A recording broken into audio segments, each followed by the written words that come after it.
So రాష్ట్రంలో అంటే గతంలో మనం చెడ్డీ గ్యాంగ్ అని ఇంకా ఇట్లాంటి రకరకాల గ్యాంగుల పేరు ముఠాల పేర్లు దొంగతనాలు చేసేవాళ్ళు దోపిడీలు చేసేవాళ్ళు అరాచకాలు చేసేవాళ్ళ పేర్లు విన్నాం. అవును.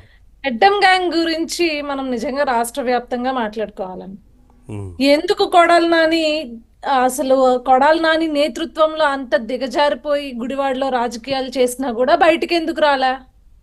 ఈ గడ్డం గ్యాంగ్ చేసిన అరాచకాలు ఏంటి? గుడివాడలో ఇన్ని చేయలేదండి, ఇన్ని అరాచకాలు చేయలేదు వాళ్ళు. ఎన్ని చేశారంటే మీకు గుర్తుండే ఉంటుందండి. రాము గారు వచ్చిన వెంటనే ఒక థియేటర్ ఓనర్ది థియేటర్ కబ్జా చేస్తే అది వెనక్కి మళ్ళీ తిరిగి ఇప్పించారు. అప్పుడు కనీసం మాట్లాడడానికి కూడా బయటికి రాలేదండి ఉమ్. మన గడ్డం boss Kodali Nani booth master. అంటే వీళ్ళు చేసిన అరాచకాలు అవన్నీ ఆయన బిరుదుల్లాగా ఫీల్ అవుతారు. అంతే కదా.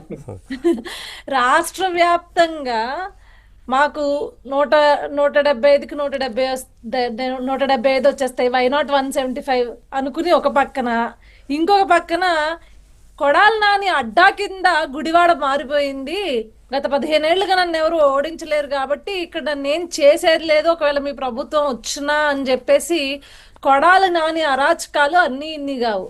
ఇంత అభివృద్ధి కూడా లేదండి. గుడివాడ మీరు వెళ్తే గుడివాడ కర్మగాలి, మీరు గుడివాడ మీద నుంచి విజయవాడ కనుక మీరు వెళ్ళాలి అనుకుంటే 6 నెలల ఏమంటారు గర్భిణికి కూడా డెలివరీ అయిపోద్దండి. అది పరిస్థితి. ఏది కబ్జా చేయలేదండి వాళ్ళు. చెరువు గట్ల దగ్గర నుంచి ప్రతీది కబ్జా చేసుకుంటూ వెళ్ళిపోయాడు గుడివాడ కొడాలి నాని హయాంలో. చెరువు గట్లు మెయిన్ అండి, ఆయన తిరిగేది ఆయనే కదా. అక్కడే ప్యాకాట్ శిబిరాలు నడుపుకుంటూ ఎప్పుడు ప్రెస్ మీట్లు పెట్టినా చెరువు గట్ల మీదన పొలం గట్ల మీదనే ఉంటది చూడండి ఆయన ప్రెస్ మీట్. చెరువు గట్ల దగ్గర నుంచి ఎక్కడ చెరువు కనిపిస్తే అక్కడ గుడివాడ ప్రజలు నిజంగా రొయ్యల చెరువులు చేపల చెరువులు వేయడానికి కూడా భయపడిపోయే వాళ్ళని. గత 5 ఏళ్లలో వేస్తే వీడొచ్చి ఎత్తుకుపోతాడు, ఎందుకు వచ్చిన కర్మ, ఇంత ఖర్చు పెట్టి ఇన్ని లక్షలు పెట్టి వీడొచ్చి ఎత్తుకుపోతాడు, ఎందుకు వచ్చిన కర్మ అని చెప్పేసి కనీసం వాళ్ళు వేయడానికి కూడా భయపడ్డారు. అంటే అన్ని అరాచకాలు సృష్టించారు.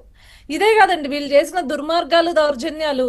అక్కడ గుడివాడలో వైఎస్ఆర్సీపీకి సంబంధించిన లోకల్ లీడర్ ఇవన్నీ తెలిసి వీటి గురించి ప్రశ్నిస్తున్నాడు అని చెప్పేసి అతన్ని మానసిక క్షోభకు గురి చేసి చంపేశారు. ఆ లోకల్ లీడర్ చనిపోయినప్పుడు మీకు తెలుసో లేదో అతి పెద్ద ఉప్పెన్లాగా వైఎస్ఆర్సీపీ పార్టీ కార్యకర్తలే కొడాలి నానిని క్వశ్చన్ చేశారు అప్పుడు. కానీ బయటకు రానివ్వలా, మీడియాకు తెలియనివ్వలా. మొత్తం గుడివాడ మొత్తం పోస్టర్లు అంటించారు అతని చావుకు నిరసనగా. ఎందుకంటే మానసిక టార్చర్ అన్నమాట. ఇంకా అంత దారుణంగా వాళ్ళని క్షోభకు గురి చేశారు. సో అంటే నా హయాంలో నేను ఏది చెప్తే అది నడుస్తుంది. నేను ఎక్కడ నాకు థియేటర్ నచ్చిందా కబ్జా చేస్తాను, ఈ పొలం నచ్చిందా కబ్జా చేస్తాను, ఈ చెరువు నచ్చిందా కబ్జా చేస్తాను. ఎవడన్నా అంటే కనుక ప్రెస్ మీట్ పెట్టి వాడమ్మ మొగుడు వీడమ్మ మొగుడు, వీడు చెప్పాడా వాడు చెప్పాడా, ఇంతే. ఇంతకు మించి ఏమన్నా చేశాడా అండి? గుడివాడకు సంబంధించిన ఒక్క అభివృద్ధి పని పోనీ గత 5 ఏళ్ళు వదిలేయండి, ఎమ్మెల్యేగా 15 ఏళ్ళ నుంచి ఉన్నాడు కదా, ఎప్పుడన్నా చేశాడండి? గుడివాడకి అభివృద్ధి చేశామని చెప్పేసి ఎప్పుడన్నా ఎవరైనా పోనీ గుడివాడ ప్రజలు బయటకు వచ్చి మా వాడు ఇది అభివృద్ధి చేశాడు, మా ఎమ్మెల్యే ఈ అభివృద్ధి చేశాడు గతంలో అని చెప్పేది నాదుడు కూడా ఇప్పుడు లేడు. చూడు, మీరు ప్రజల గురించి అడుగుతున్నారు, ప్రజలు కాదు. అసలు కొడాలి నాని ఎప్పుడన్నా చెప్పారా?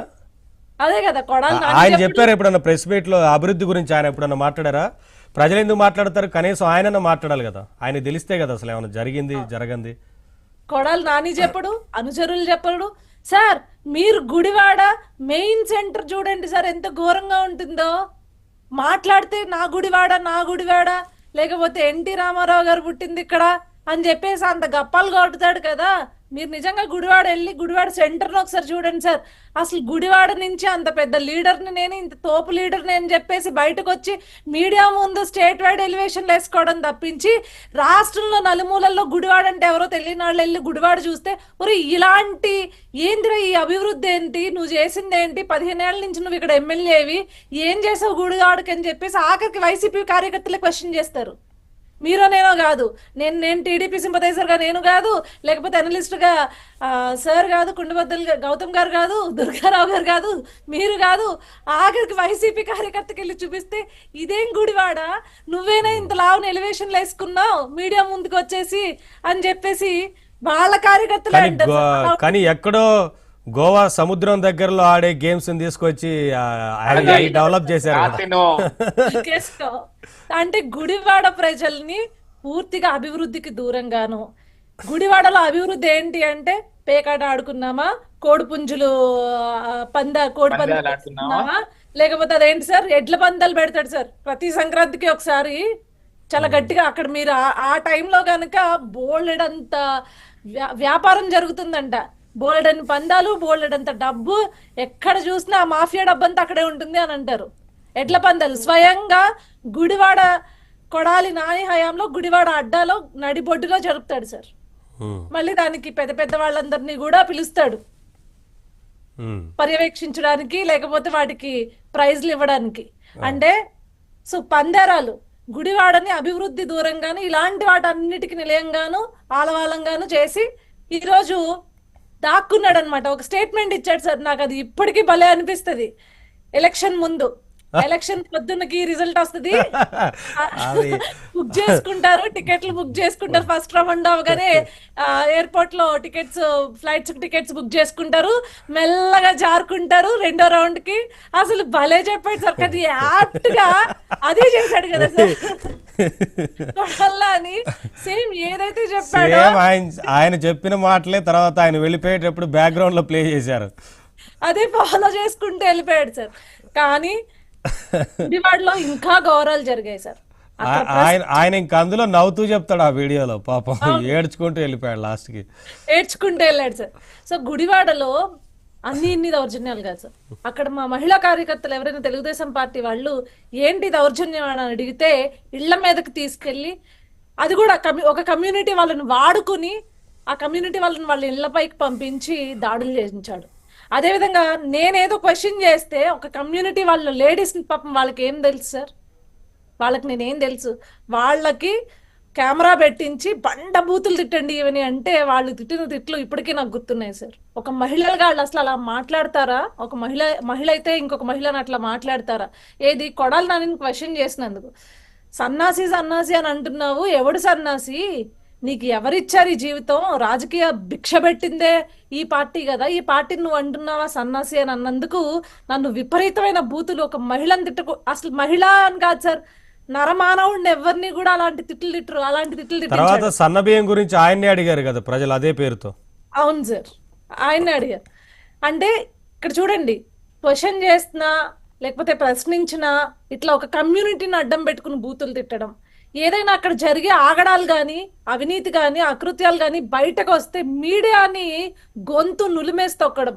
మీకు అందుకే గత 5 ఏళ్లలో చూడండి, ఒక క్యాసినో విషయంలో తప్పించి అది కూడా చాలా ఉధృతంగా తెలుగుదేశం పార్టీ, అప్పుడు అపోజిషన్ పార్టీస్ అన్ని ఏకతాటిగా వచ్చి ప్రశ్నిస్తే తప్పించి మీ గుడివాడలో జరిగే ఏ అరాచకాలు బయటకు రానిలేదు చూడండి. అంటే అంత దారుణంగా కార్యకర్తలను హింసించాడు. ఈ పెట్రోల్ ప్యాకెట్స్ వేసి అపోజిషన్ లీడర్స్ ని భయపెట్టడం కానీ, లేకపోతే వారి ఇంట్లోకి వెళ్ళి ధ్వంసం చేయడం కానీ, లేకపోతే ప్రశ్నిస్తే ఇప్పుడు గన్నవరంలో ఈయన గారి పాత్ర కూడా ఉంది sir. Gannavaram TDP party office దాడికి ఇక్కడి నుంచి మనుషులే తోలేవాడు. రాష్ట్రంలో అంటే కృష్ణా జిల్లాలో పర్టికులర్ గా ఎక్కడ ఏ దౌర్జన్యాలు జరిగినా, లేకపోతే ఏ దమనకాండ సృష్టించినా గుడివాడ మూలం ఖచ్చితంగా దొరుకుతుంది పోలీసులకు. చూడండి సార్ మీరు. సరే, అది